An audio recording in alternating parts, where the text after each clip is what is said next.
This is Jarrod Horak for the RunawayHorse.com. This is my second video this week. I just took a look back at the road to the Kentucky Oaks, and in this video I'm going to take a look at the road to the Kentucky Derby. Now there aren't any points races this week on the road to the Oaks and Derby, and we start back next week again.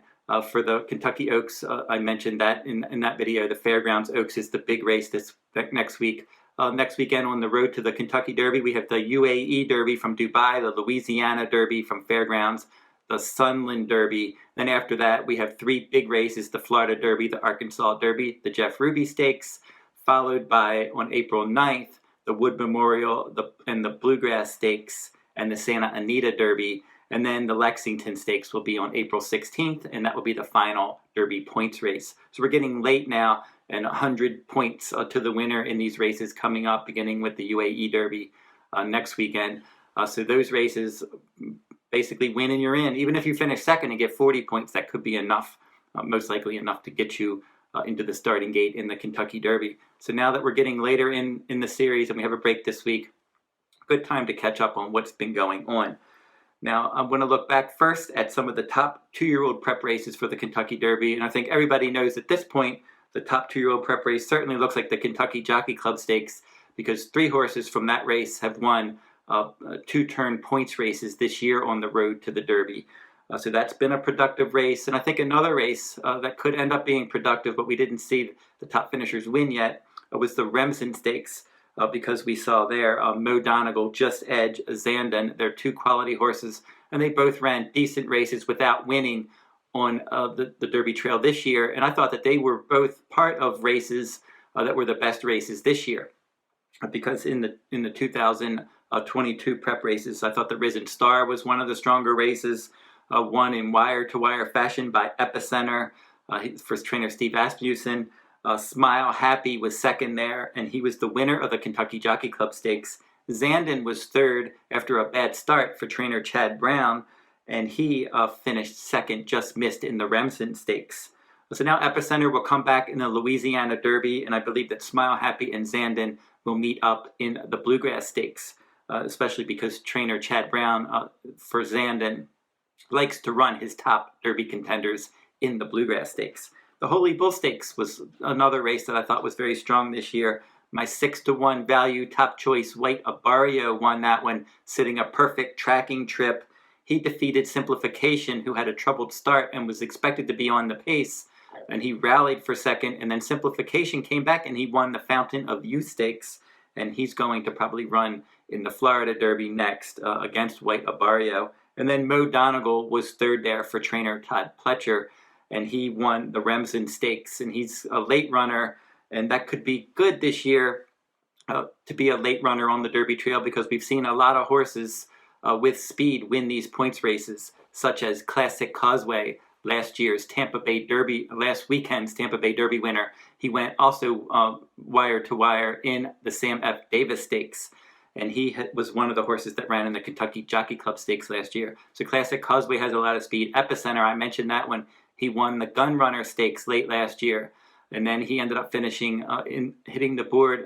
Ran Too Good to Lose in the Lecomte Stakes prior to his win in the Risen Star, and he's a threat to go wire-to-wire in the Louisiana Derby. Other horses with speed: Forbidden Kingdom for trainer Richard Mandela. He showed high speed when he won the San Vicente Stakes at 7 furlongs in his first start this year. And then in the San Felipe, he showed big early speed there to just run them off their feet. Now he's going to have to relax more to be able to get 9 and 10 furlongs against better company. But these horses, they're quality speed horses like Classic Causeway, Epicenter, and Forbidden Kingdom. If they all make the gate in sharp form in the Kentucky Derby, we could see a pretty quick pace this year. And that could help horses rallying from off the pace. Horses such as Zandon, Smile Happy, they could be in a good position. White Abarrio even maybe getting first run, pouncing on horses in the Kentucky Derby. So those are some of the top contenders. Now last weekend, my original top contender when I started my Kentucky Derby list was Command Performance for trainer Todd Pletcher. As a maiden, he was second, and a clear second in the Champagne Stakes, showing a nice late kick that day to finish behind Jack Christopher, who has not come back and run this year.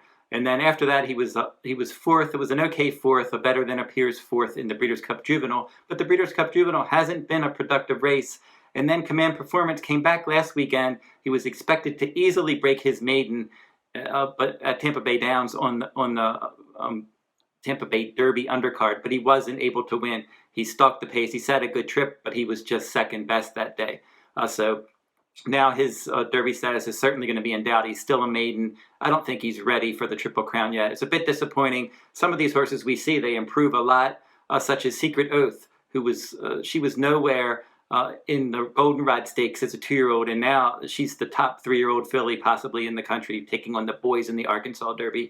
So we see these horses, they come back. Sometimes they're really good, they improve, and then other times, like Command Performance, they don't improve and they disappoint a bit. So maybe down the road for him, not the Triple Crown Series.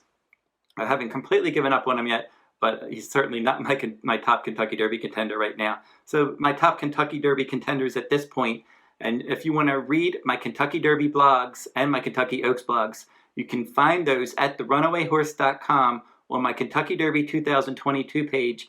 And for the Kentucky Derby, I'll also, in the description in this video, I'll provide links to my latest Kentucky Derby blog. And in those blogs, I update the points races. I recap the points races that I've run. I look back and I update the points leaders at this stage, and then show which races are coming up. And then my exceptional 11 contenders, and I talk about their recent workouts and the races that they're pointing to. So you can find all that information, again, at therunawayhorse.com on my Kentucky Derby 2022 page. But I'll quickly give out my top Derby contenders right now. So in my top 5, obviously Epicenter's up in my top 5. He's one that has a lot of speed, but I am concerned that there are other horses with speed that are going to be running in the Kentucky Derby. And also, the Kentucky Derby will be his 5th race without a break, and he's really been running hard in these races. Mo Donegal's in my top 5. Now, he was supposed to run in the Holy Bull Stakes, but he did not draw. He ran in the Holy Bull Stakes, excuse me, and he finished a closing 3rd. He was supposed to run in the Fountain of Youth Stakes, but he drew post 12. He spiked a fever. He didn't run there. He hasn't worked out since that race. So it looks like the Wood Memorial will be his target. Zandon, I mentioned him for trainer Chad Brown. Lightly raced. He's run well in mile and 1/8 races in the Remsen and then in the Risen Star Stakes, and he's pointing to the Bluegrass Stakes, and he's worked recently on March 12th, a 4-furlong work in 48.40 seconds.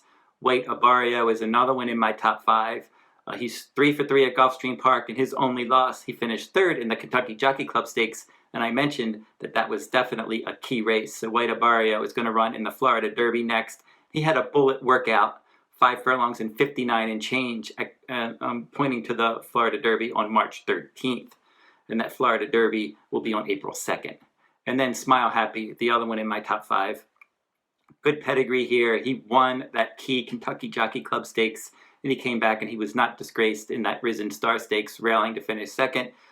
Looks like the Bluegrass Stakes is going to be his final Derby prep, and he's going to meet probably Zandon in that race. So those are my top 5 Derby contenders at this point. Still got a ways to go yet. The 100-point races are coming up. We could see a lot of changes on the road to the Derby, and beginning next weekend, I said, with the UAE Derby, the Louisiana Derby, and the Sunland Derby. And I'll cover all of those races in video format right here on my YouTube channel. And till next time, good luck at the races.